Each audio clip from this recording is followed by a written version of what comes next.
asalaamaaleykum mbokk yi ñu leen nuyu ku nekk turam ak santam di leen dalal ci studio iRadio ITV bu groupe E-Media Invest dem mbégte tey di dalal suñu jigéen te nekk kàngam ci ministère de l'éducation nationale tudd madame Marie Siby Faye li ñuy waxtaanee tey mooy sommet G7 bi am fële ca maanaam Angleterre nga xamante ne ñoom ñoo ŋànk adduna bi réew yu gën a am doole yi mooy G7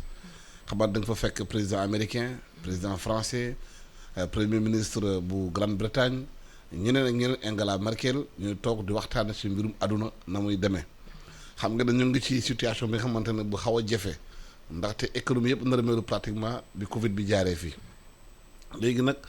dañu am partenariat mondial pour éducation des filles maanaam xale jigéen ñi ñu mun leen dugal école ñu jàng ñu mën a toog foofu continuer di jàng ba mën a njëriñ seen réew. ci partenariat mondial boobu nag kii di premier ministre Grande-Bretagne Boris Johnson annoncé na dinañu financer lu pratiquement mu ngi jege 400 milliards de francs CFA maanaam 323,9 milliards de francs CFA la Grande-Bretagne di dugal pour éducation des filles nee nañu xaalis bi bu ñu ko dugalee ci loolu c'est pour lancer les économies africaines ñu xalaat nag fii ci réew mi fan la ñu toll ci jàngu xale yi jigéen ñi. lu tax xale jigéen bu leen duggalee école bu ñu demee ba commencé maanaam xarañ ñu génn lu tax ñuy génn di waral loolu naka lañ mën a waxtaanee ak naka la jigéen ñàngam mën a nekk ci réew mën a mucc ayib développer réew moomu ci loolu la ñu invité tey madame Siby madame Faye waxtaan ak ñoom madame Faye dégg nañu engagement bi Grande-Bretagne jël laata loolu amoon na sommet Dakar fii 2018 ci partenariat mondial bari yaa naa ñëwoon fii président Macron ñëw fii fii ci Sénégal fan la ñuy toll ci financement surtout xale jigéen ñi dugg école parce que amoon na benn programme bu ñu amoon fi tudd SCOFI mooy scolarisation des filles fa ñu toll ci loolu. jërëjëf Alsane maa ngi lay nuyu di la remercier ci invitation bi di ko rafetlu. di nuyu auditeurs yi di nuyu téléspectateurs yi ak ñi nga xam ne ñu ngi ñuy suivre aussi ci réseaux sociaux yi. di la wax ne sa invitation tey bi dafa nekk loo xam ne lu ministère éducation nationale doon xaar la ndax bëggoon a waxtaan ak am jotaay waxtaan ak nit ñi ci li ñuy def ci mbirum njàngum xale yu jigéen yi. yaa ngi may laaj léegi SCOFI fu ñu toll dama lay bëgg a defal tuuti rek li ñuy wax rappel. dëgg la ndax xam nga dañ toll woon jamono boo xam ne bu téeméeri xale yu góor duggee lii dugg ci xale yu jigéen duñu mët sax ñeent fukk ak juróom-ñaar. 1995 la Sénégal njëkk taxaw woote li ñuy wax forum sur la scolarisation des filles ñëpp daje muy jàngalekat yi muy ñi ŋànk njàngale mi muy ñi nekk société civile waajuru xale yeeg ñëpp bi ñu dajee 1995 ñu ne kat jóg jot na pour que ñu taxaw ci njàngum xale yu jigéen yi. ci loolu ci la ñu commencé nag di xalaat nu ñuy def ba 2000 bi Sénégal commencé li ñuy wax PEDEF ñu lu tegaale ci benn projet effectivement boo xam ne ministère éducation moo ko yore woon USAID jàppale woon ko ci muy scolarisation des filles projet boobu def na ay jéego ci mbirum njàngum xale yu jigéen yi bi mu jeexee ay jàngalekat yu jigéen yu engagé daal di jël scolarisation des filles boobu nekkatul projet ñoom ñu def seen association tuddee ko pour la promotion de la scolarisation des filles muy SNEP-SCOFI. donc finalement société civile daal di sax jàpp ci benn waar bi ci biir loolu maa ngi lay wax léegi ne la ci la ñu commencé PEDEF bi ñu commencé PEDEF nag ñu xam ne li ñu def dëgg la gaa ñu ngi avancé mais jéego yi des na ci la ñu def d'abord benn étude xool njàngat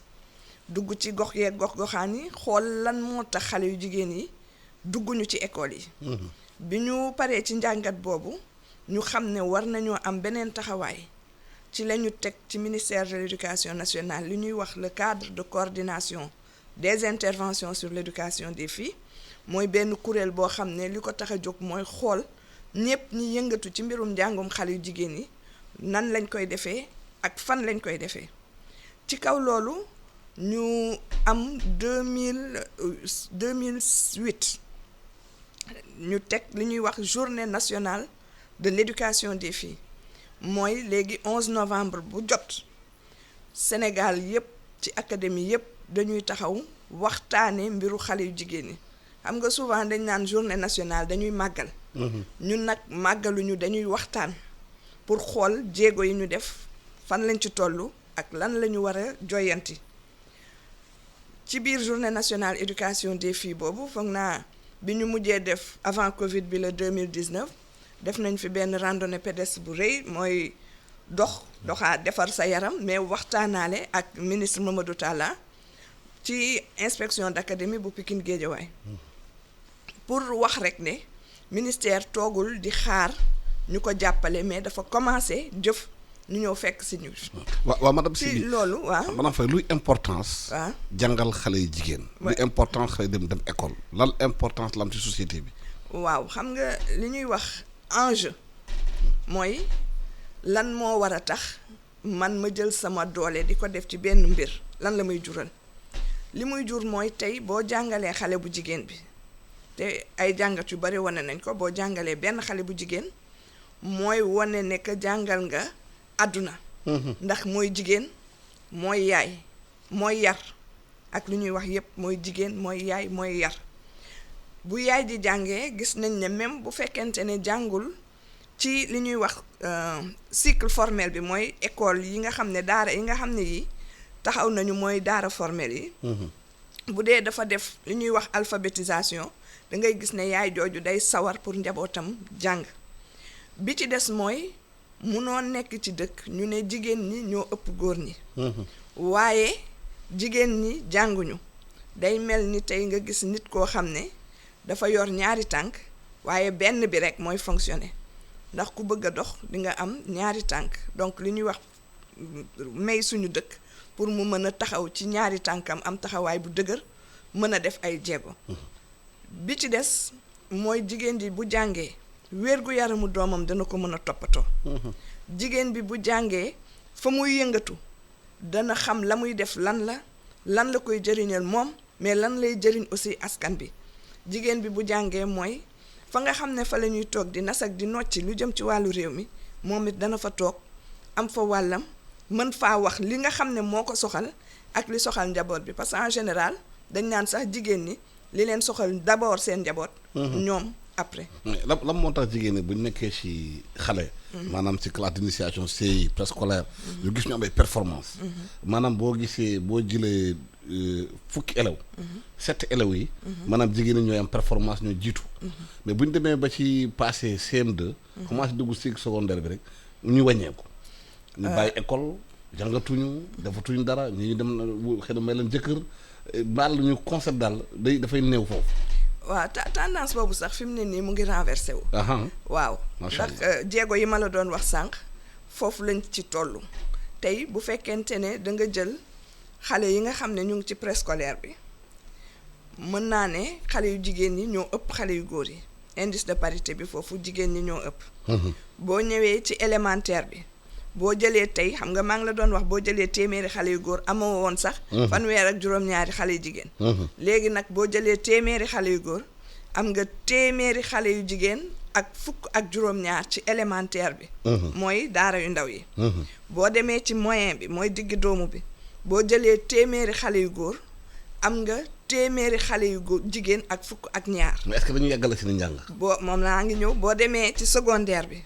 foofu nag la kiyee sax ndax boo jëlee téeméeri xale yu góor am nga téeméeri xale yu jigéen ak ñaar fukk ak benn donc fi mu ne nii ñu ngi commencé di yeggali seen njàng waaye terewul li nga wax am na sëy ñu ngi fi xale yi léeg-léeg am na ci ñoo xam ne da ngay gis xale bu mën a jàng macha allah ñu maye ko génnee ko école bi donc presque àddinaam am na lu bari luñ ko ci wàññil donc loolu mi ngi fi luy gàllankoor njàngu xale yu jigéen yi beneen bi aussi yenn saa yi néew doole dina tax waajur bi génnee doomam bu jigéen ci école bi daa di yenn saa yi sax mu liggéeyloo ko bu fayee ko mu jël xaalis boobu jox ko ku góor ki pour mu dem jàngi mooy li ñuy wax les coûts d'opportunité bi ci topp mooy ak Covid bi aussi am na ay lu mu gàllankoor tuuti mais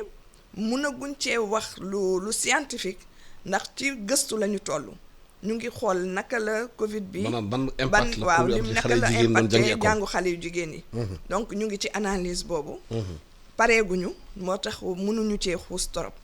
mais xam nañ ne daal sëy yu teel yi dana gàllankoor tuuti njàngu xale yu jigéen yi xam nañ ne aussi yenn saa yi ëmb yi parce que koo ci may jëkkër bu jógee walla mu ëmb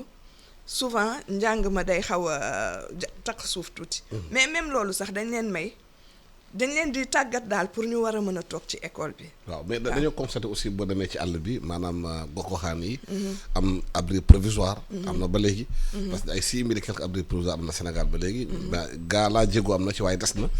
xale yu jigéen duñu mën a jàngi te am na aussi beneen gàllankoor bu ñu am.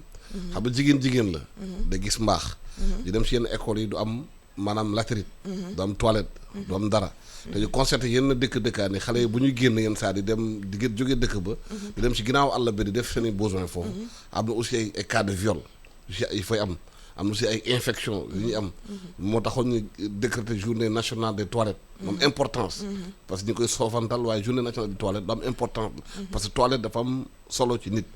est-ce que foofu liggéey nga côté boobu pour xale jigéen ñi justement jafe-jafe ñu am foofu. ci gox-goxaan yi mun ci génn. waaw xam nga sànq maa ngi lay wax jàngat bu ñu defoon. jàngat bi dafa génnee loolu yépp comme ay jafe-jafe te li ñuy wax ndar xëyul sotti ci benn bés. ñu ngi doon def ay jéego déjà pour ñu dugg nañ léegi nag li nga xam ne mooy suñu pas-pas. pour ñu toog di pas-pasu ministre bi mooy pour xale yu jigéen ñi bu ñu duggee ñu toog te pour ñu toog dafa am aussi ay gàllankoor yoo xam ne fokk ñu jóg ci. li nga wax léegi mbirum gaanuwaay yi dañoo def li nga xam ne am ci ministère bi li ñuy wax les nouvelles normes de construction mooy léegi bu ñuy tabax école am na loo xam ne waru caa ñàkk muy toilettes yi comme ni nga ko waxee gaanuwaay yi muy ndox muy rampe fi nga xam ne xale yi dañu am laago ñu mën a dugg ñoom tam jàng parce que éducation inclusive bi léegi réalité la ci biir kii bi ci kaw loolu gis nañ ne aussi xale yi bu ñu amee baax dinañu toog juróom benn fan yenn saa yi du ñu ñëw fi mu ne politique bi nga xam ne bii moom la ñu dëkkmal mooy di leen jox li ñuy wax ay garniture loo xam ne moo leen di may bu ñu gisee baax ñu mën a toog ci école bi bu ñu gisee baax mu ñu mën a am ndox boo xam ne parce que dañ koy soxla mais aussi di leen jàngal parce que bu fekkente ne dañu dugg ci li ñuy wax di leen jox serviette yi nga xam ne yi boo ko jëlee tey boo ñibbee da nga koy sànni day nekk problème parce que benn boo ko sànnee ci gaanuwaay yi yow boo demee sa morom dootu ko mën a utiliser ñaar léeg-léeg du ñu am fuñ ko sànni muy problème yi gestion déchets yooyu donc loolu yëpp la ñu boole tënk ko di liggéey ci ay nga xam ne serviette yoo xam ne boo leen ko joxee bu ñu demee seen kër mën nañ koo fóot utiliser waat ko mais il faut nga jàngal leen nu ñu koy utiliser pour moytu li ngay wax infection il faut ñu am aussi ci biir école yi ay jàngalekat yu jigéen yoo xam ne ñooy waxtaan ak ñoom ñu comprendre lan mooy baax ak naka la ñuy téyee seen bopp bu ñu eggee ci baax ba nga xam ne seen yére du yàqu seeni moroom xëy na du ñu xam lu leen dal parce que comme ni ñuy wax ñun ñëpp dafa laaj dañu jàngal loolu dañu waaw te dañ ñu jàngal sax ne boo amee gisee baax da nga koy nëbb li ñuy wax tabu donc il faut que ñu am dispositif pour waxtaan ak xale yi ci loolu donc loolu yëpp ñu ngi ciy liggéey d'ailleurs sax yaakaar naa fii ak i fan yaa Pikine Guédiawaye ñoom danañu séddale ay garniture yu mel noonu macha allah ñu donc loolu nekk na tey lu nga xam ne préoccupation ministère éducation nationale bi ci des mooy violence yi xam nga mënoo xëy élève bu nekk nga teg kenn ci ginnaawam waaye mun nga ci biir école bi jàngalekat bi directeur ba principal ba surveillant yi personnel d'appoint bi mooy ñi nga xam ne ñoo leen di jàppale nga tàggat leen ba ñu xam ne xale yi dañ leen war a aar ci biir école yi absolument muy góor bi nag muy jigéen bi ba ñu xam ne bu fekkente ne nekk nga ci sa classe ngay jàngale gis xale bu jigéen boo xam ne ni mu waroon a melu ko nga yaakaar ne xëy na am na lu nekk ci moom naka ngay def li ñuy wax détection naka ngay naxanteeg moom waxtaan ak moom ba mu wax la li ko dal bu dee dañ ko métital fan nga ko mën a yóbbu ci hôpital bi déjà ñu seet ko bu ci justice amee yoon mu dem justice. en tout cas ñu aar ko seet ko jàppale ko boole ko parce que ci biir ministère xam nga ñu bari dañ defee ne ministère jàngalekat yi la ak inspecteurs yeeg ñooñu mais dañoo am li ñuy wax ay psychologue conseiller. ñooñu seen xam-xam dafa màcc ci jàngat nit. donc bu xale bi amee yenn jafe-jafe yi ñooñu lañ leen di booleel. ñu di leen waxtaan ak ñoom di leen delloosi ba mu mën a toog ci école bi parce que loolu tamit suñu kii la suñu avantage le ministère mënuloo def ci xale bi mu dugg ci école bi ba pare di génnaat loolu perte bu rëy la ci ñun. donc dispositif bu am solo moo nekk ci inspection yi. ñu bëri nag xamuñu yooyu boobu dispositif. inspection médicale des écoles yi mu nga fa mbirum docteurs yi division contrôle médical scolaire am na psychologue conseiller ñu ngi fi pour jàppale xale yi aussi donc dispositif baa ngi fi. mais naka la investissement ci jigéen. mun a soqali koom-koom réew. naka la mun a relancer koom-koom réew parce que tubaab yi yaakaar nañ ñoom bu ñu duggalee xaalis bi ci jàngale xale yi. mun a relancer économie africaine yi naka la ko mën a defee ci fan lañ koy jaaree. da nga koy xool tey rek ci jigéen ñi ak seen groupement yi ñu yor. te groupement yi am na ci ñu ci bari ñoo xam ne ñenn ñi jànguñu ñenn ñi xëy na seen jàng demeewul noonu te terewul ña ngay dem fu sori damay jël rek peut-être au hasard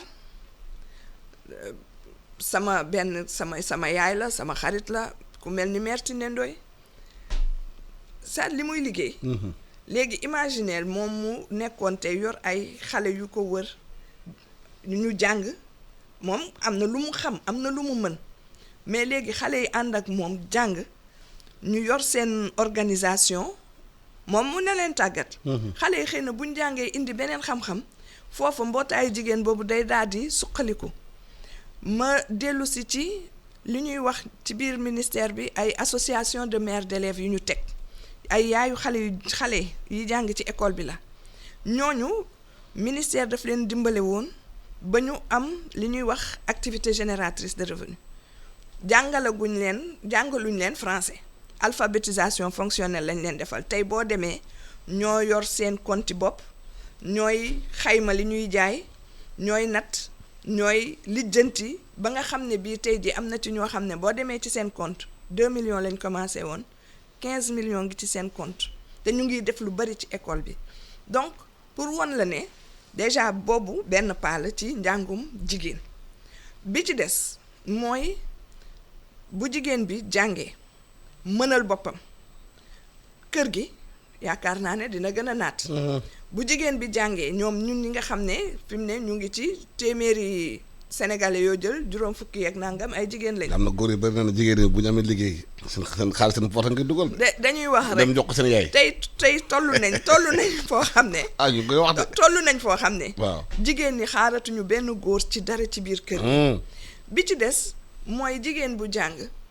xam na la ko warloo digganteem ak ay doomam ci mbirum toppatoo jàngi doomam ci mbirum toppatoo wér-gu-yarami doomam.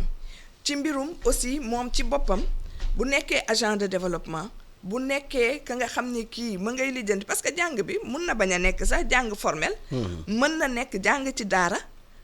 loolu tamit dafa même chose la. que jàng formel mais am na ñu taxaw yaakaar na jàng jigéen ñi menace la si ñoom yenn góor yi parce que yaakaar na jigéen ñi bu ñu jàngee dañu am pouvoir ko yaakaar rek dañu am pouvoir moo ñooy pouvoir dañuy jëlee seen doole parce que bu ñu xoolee par exemple li xew fan yi mbirum politique bi. waaw bu amee ñu jël jigéen dugal ci kar njaga njaay ñuy dem di tàccoog yooyu alors que ñoom jigéen ñi ñooy fal. góor yi nekk foofu te buñ nar a séddale poste yi du leen séddale ñoom. moom laa foofu laa ñëw si.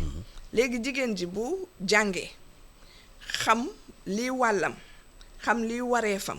xam li nga xam ne mooy àqam moom ak yelleefam xam wareefam bu ñu dematee dootul nekk koo xam ne rek dañ koy dugal ci kaar ñëw ne ko kaay tàcc bu tànn jotee ñu ne ko tànn nañ diw yow toppal ci ginnaaw. da ngay gis ne bu boobaa jigéen ñi danañu toog bu ñu tànn jotee ñoom danañu bëgg ku leen tànn góor ñi danañ bëgg ku leen tànn ñu seet ka ca gën a xarañ ñu jox ko. waaw xam nga ñu ngi dem ci élection locale yi. man kay ñoom dañuy gën a dëgg mooy góor rek la ñuy dëgg. dëgguñ jigéen ñi taxaw tem naan dañuy jël maire yi. moo tax nag foofu.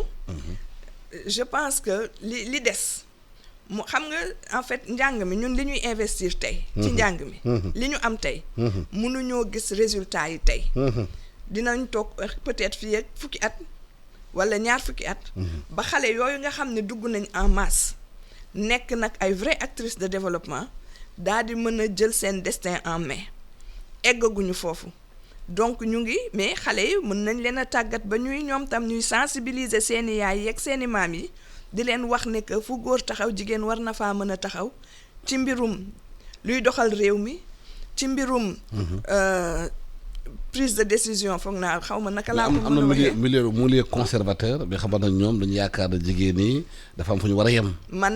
parce que kër yi même ci yar ci kër yi. man mii di wax ak yow waaw. ci milieu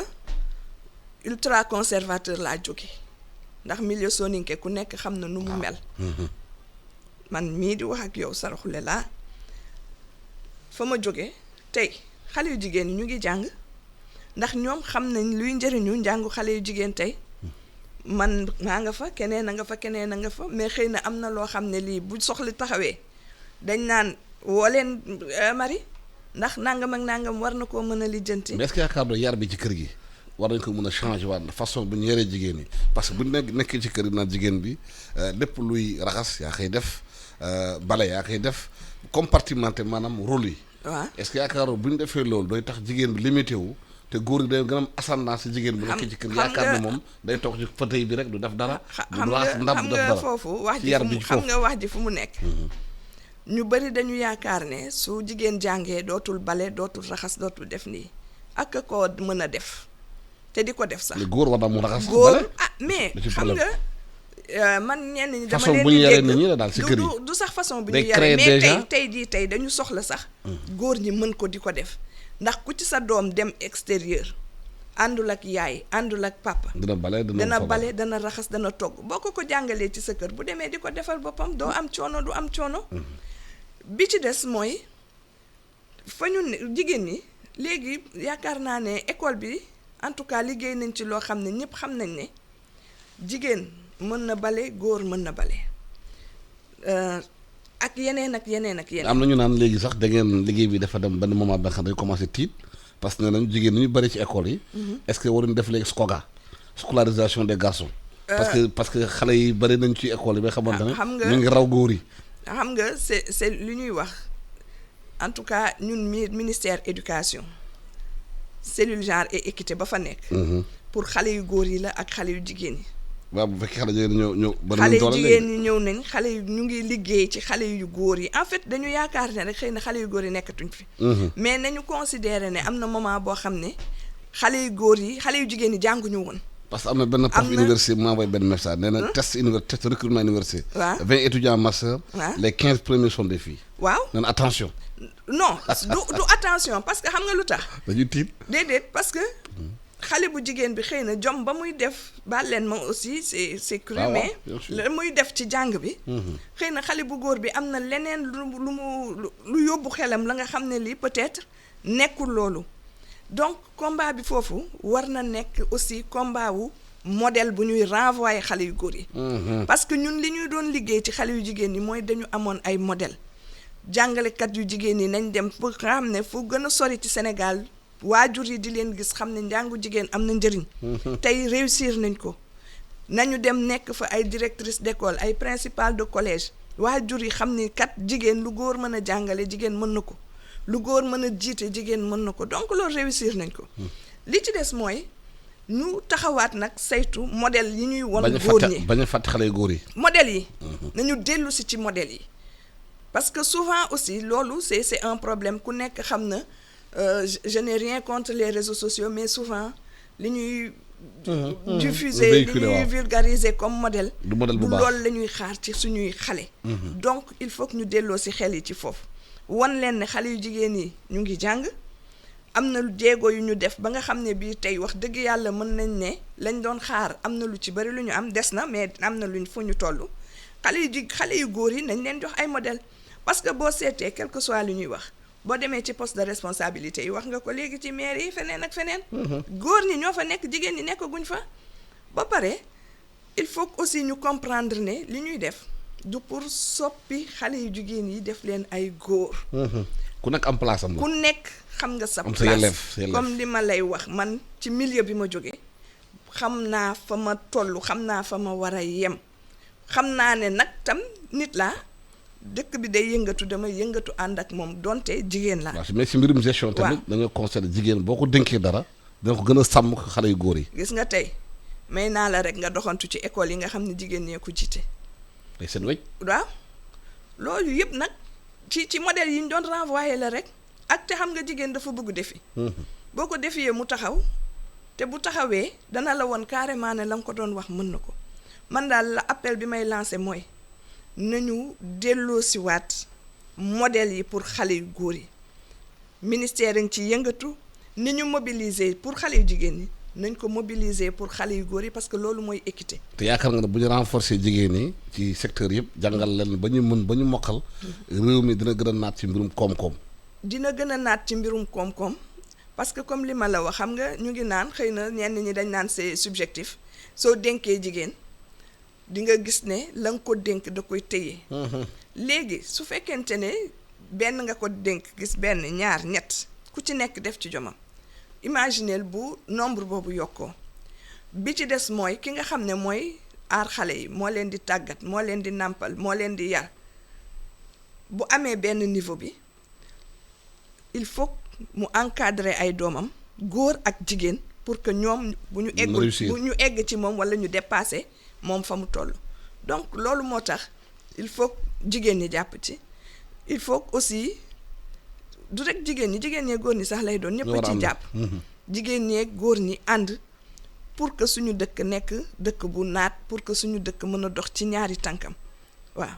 loolu daal mooy li nga xam ne lii moom la ñuy wax te ministère éducation foofu la taxaw génn fa lépp lu muy def pour xale yu góor yi la xale yu jigéen